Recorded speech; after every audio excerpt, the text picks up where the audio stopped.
Rav Nisim Yagen, Zecher Tzadik Livracha, has some of the most amazing stories. If you listen to his lectures, you read his books, his mama's story, scary, real story. It says one of his lectures, one of his students, has happened to him.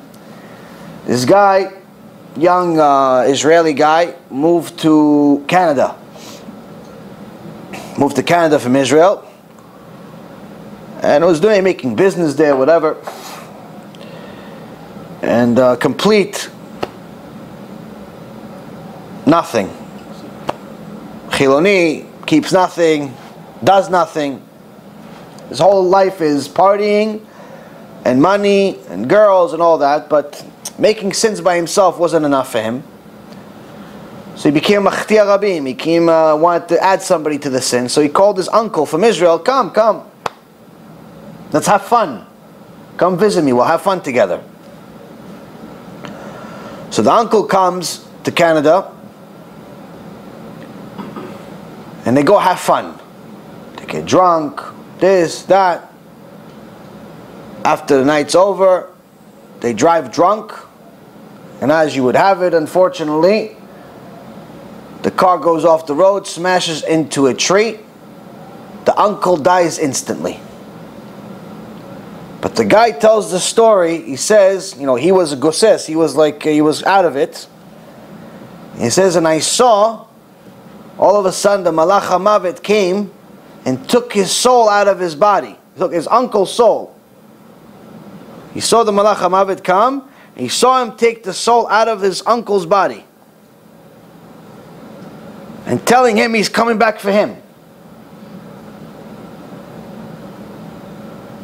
Took the soul, went to Shamayim with the soul, now he's coming back to him. And he starts taking his soul and he's screaming, no! And all of a sudden he sees a great light. An angel appears. He says, leave him alone. I'm the angel that was created from the chesed that he made. He gave some tzedakah. And it says, tzedakah tetzil mimavet. And Satan says, no. He's Rasha. He's a mechalel Shabbat. He goes against Hashem. I'm taking him. And the angel was fighting him. He says, okay, we're going to go to Beit Din. They went to Beit Din. They took his soul out of his body and went to Beit Din of Shamayim. This is not my story. This is the story of Rav Nisim again from the actual person. They go to Beit Din of Shamayim.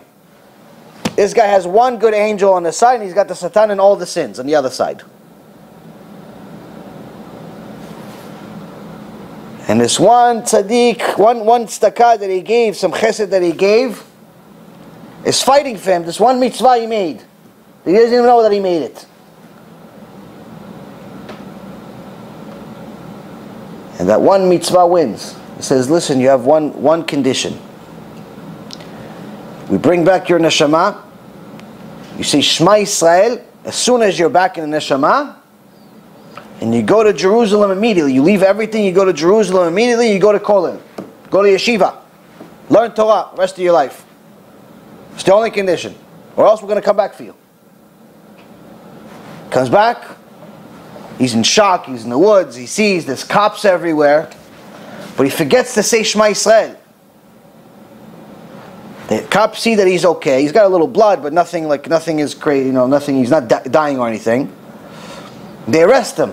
They say, yeah, you probably planned killing your uncle because maybe you want his inheritance. So when they put him in the hospital, cops were surrounding his room.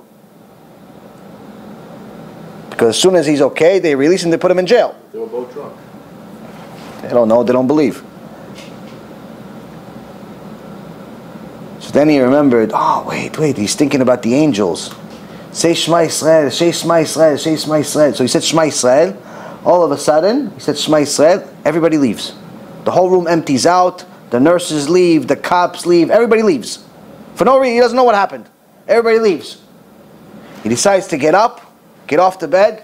He sees that somebody left his passport accessible, grabs his passport, leaves the country, goes to Israel, goes to Yerushalayim. Until this day he's in a kollel. Now he was lucky. He saw the Malach HaMavet and lived to tell the story. How many of us can say we're going to do that? Could we rely on our mitzvot to save us? Can we rely on a mitzvot? Depends what kind of mitzvot you have, what kind of averot you have. It depends on a lot of things. The point I'm trying to tell you here is that the same averot that we're making are going to prosecute against us. These demons that we think that we're doing ourselves a favor by going against Hashem, go and have fun, go waste seed, go violate Shabbat, go eat non-kosher, go steal, go do all the things against Hashem. We think it's fun. We don't realize those same things that are so-called fun are going to be the prosecutors against us.